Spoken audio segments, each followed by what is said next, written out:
All right, another question.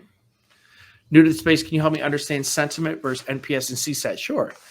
So just from a term standpoint, NPS is net promoter scoring and CSAT is customer satisfaction, right?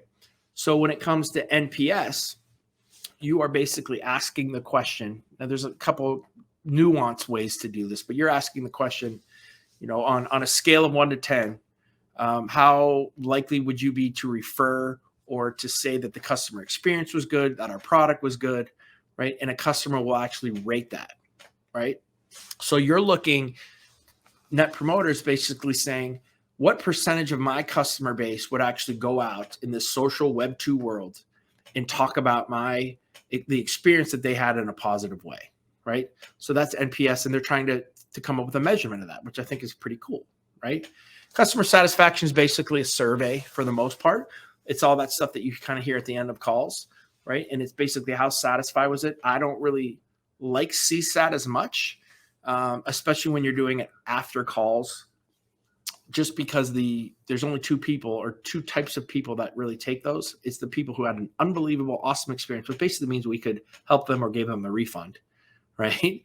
And people that are super ticked. And that doesn't mean that the rep was bad. It means that maybe the business rules that we had would not allow them to get their refund, would not allow us to change their flight, those types of things, right? So it misses this big chunk in the middle, in my opinion, right? Where sentiment scores is basically using AI and using technology to quote unquote listen in to these conversations.